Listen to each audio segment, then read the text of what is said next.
before I introduce Nitsia, I would like to ask Andrew Stephanopoulos to the podium. Andrew is a psychotherapist and clinical director of the Seleni Institute. He will speak about what is happening to women and their families and how Seleni is the forefront of tremendous change. Andrew, would you please come to this podium?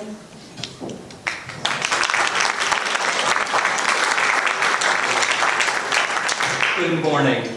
Your Eminence, ladies and gentlemen, thank you so much for the opportunity to address you this morning. Very, very happy to be here. I'm very honored and looking so forward to introducing you to our founder and executive chairwoman, Nitsia Logothetis.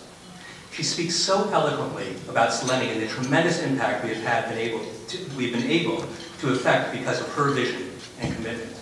And I know you join me looking forward to hearing her remarks.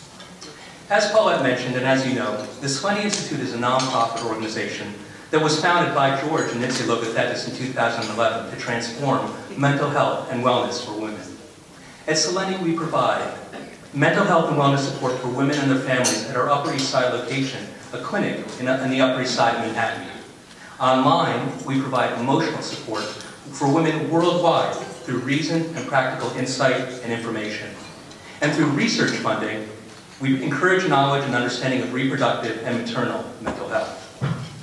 We'll be telling you shortly more about the vision for Seleni, but I wanted to start the conversation today by talking a bit about why organizations like Seleni are critical to the progress of our society.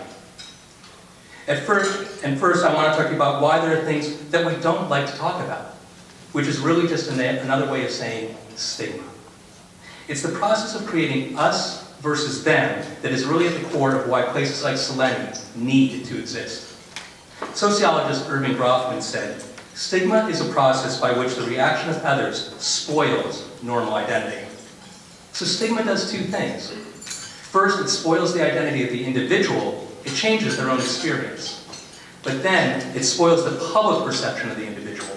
So now the community is reinforcing what the individual believes to be true. It's awful, but we don't do it maliciously. In fact, stigmas are absolutely normal, and many psychologists say that it's a natural consequence of being human. It's just the result of when our cognitive abilities and limitations meet our experiences and social education. Ultimately, we do it to protect ourselves, as it's always better to be within the pack than outside. Instinct tells us there's safety in numbers, as we all know.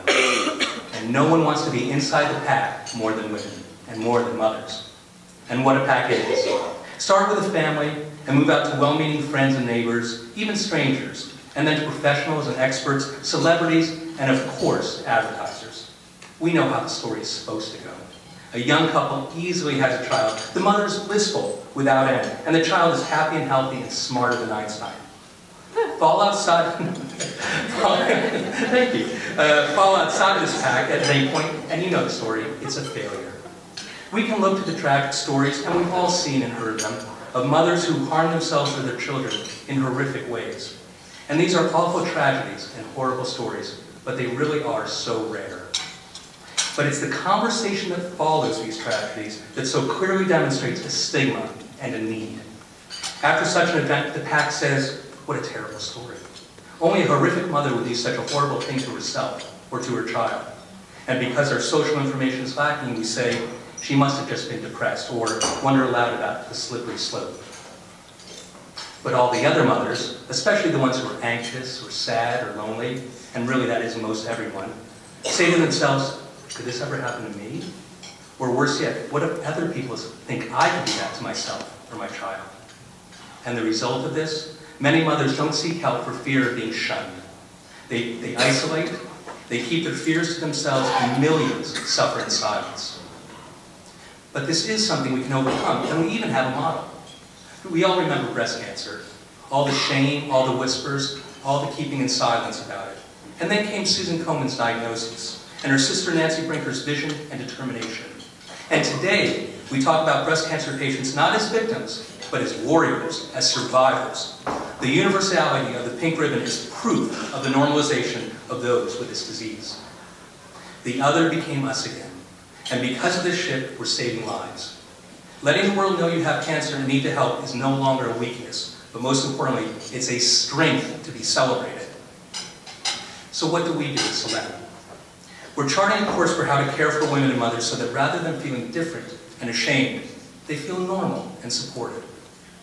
I want to tell you about the way that we work at our clinic because we really do believe that it is truly a model of care in the future. But first, please let me tell you about a patient that we have. She struggled for years to get pregnant. Miscarriages, failed IVF rounds, doctors, acupuncturists, all coping with not only the physical burden of what she was experiencing, but the emotional one as well. But most striking, she was alone.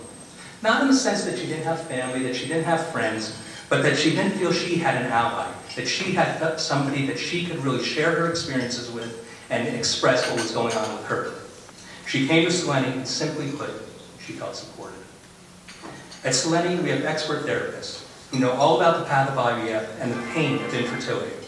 We have an acupuncturist who specializes in women's issues, and we have workshops and support groups where she was able to meet other women and share her experiences.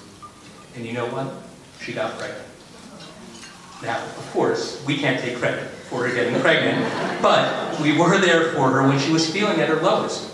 And she tells us that she never felt so surrounded with care as she felt at Seleni, and she's sure was the reason for her success. Women feel supported at Seleni because they are. Everyone at Seleni works together to help, and we're not helping a disorder or a diagnosis or a problem, but we're helping a mother, an individual. Take, for example, a new mother who comes into our door. She's not sleeping, she's trying to breastfeed, but not sure that it's working the way it should.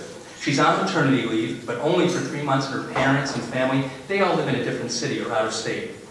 She's worried about the baby, worried about her job, exhausted, and just feeling sad. This is not at all what she expected, or what she's been told. So what do? We get her into workshops so she can learn. She builds her confidence and gets the baby sleeping and eating. We connect her to new mom support groups where she learns she's not the only one experiencing what she's experiencing. And then we talk to her. If therapy is helpful, then we match her with a perfect Seleni therapist. And then we collaborate.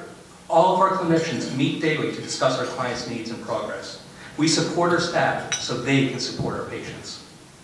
Every woman is different, and we tailor every program to her individually. So, we're changing the first part of the equation. Mom knows that she's having a normal reaction to a very stressful and new situation. If she's depressed and anxious, it doesn't mean she's inadequate, just that she needs the support that gives her confidence and grounding to feel better. She's not an outsider in her own mind, and that's the key for getting better. But what about the second part? How do we make finding support a strength to be celebrated? What Susan B. Komen for the Cure does is that it shows us is that someone has to lead the way, and it's very hard.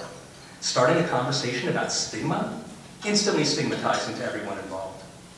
But that's the role of a visionary and a leader, and that is the role that Nitsia and Seleni undertake on behalf of mothers every day.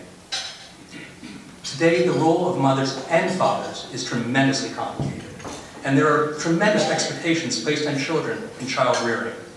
But the portrayal of the good mother, always happy, always confident, that's basically stayed the same. We believe that it is incumbent on organizations like Seleni to change the conversation.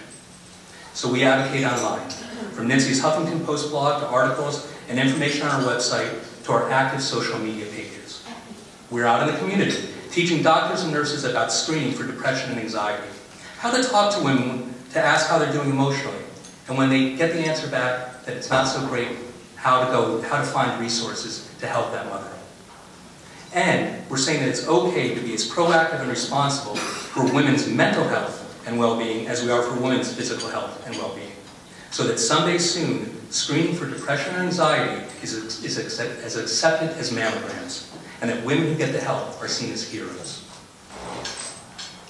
I'd like to finish today with a story because I really feel it best exemplifies how an organization like Seleni can provide support and care in a variety of different ways.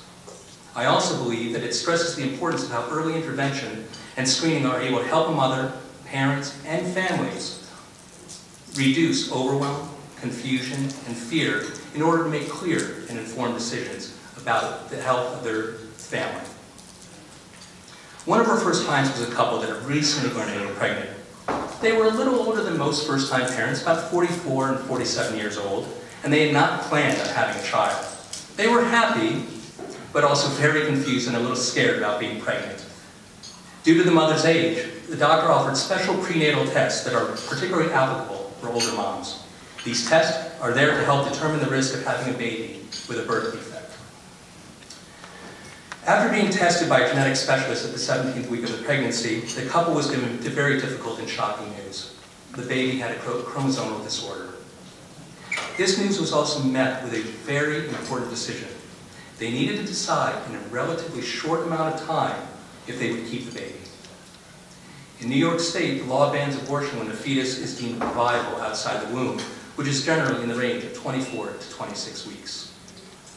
To say the least, they were overwhelmed, sad, confused, stuck, and not sure how to proceed. It was at this point that we received a call from their genetic counselor. Being that they were not planning on having children at all to begin with, they were not prepared or aware of any resources related to pregnancy, least of all for a child with special needs.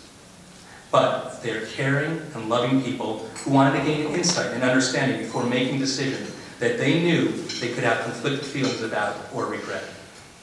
So, speaking with the couple and getting an understanding that they had no information about what to expect to have when having a child with Down syndrome, we quickly but thoroughly developed a plan that would help them get the necessary information in order to inform their decisions. We wanted to provide them with information and resources that would help them understand what to expect medically, what to expect experientially, and what to expect financially when having a child with special needs. We put them in contact with an organization that serves children and adults with special needs of all ages. This organization provides educational and therapeutic programs at no charge to families. Here they were able to meet with experts, where we're also given the opportunity to meet with a family that has a child with special needs and speak with them about their experience. And this is very important. They were able to spend an extended amount of time at the family's home with the family and their child. And this gave them the opportunity to gain a good understanding of what day-to-day life with a child with special needs would really, truly be like. What a great opportunity. Next, we put them in contact with medical professionals who could provide them with information and insight about the unique medical issues that not only having an infant with special needs may have, but what to expect as the child grows older into adolescence and adulthood. Also, we provide them with referrals to genetic testing organizations that would provide them with a second opinion on the health of their child.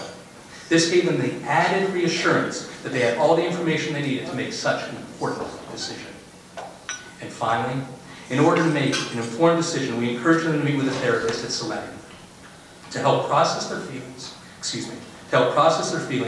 and to gain insight and clarity within a peaceful and calming environment. This was all in order to make the first important decision. And they decided that with all the obstacles that laid out before them, that it was important, and they decided to keep the pregnancy. Once this decision was made, they needed not only the continued support of their trusted Seleni therapists, but they also needed referrals for high-risk OB doctors, midwives, doulas, all of which we are able to provide. We believe that providing these resources, we hope to reduce overwhelm and help the parents feel more grounded and less anxious. Knowledge is always important, but in cases like this, knowledge truly is power.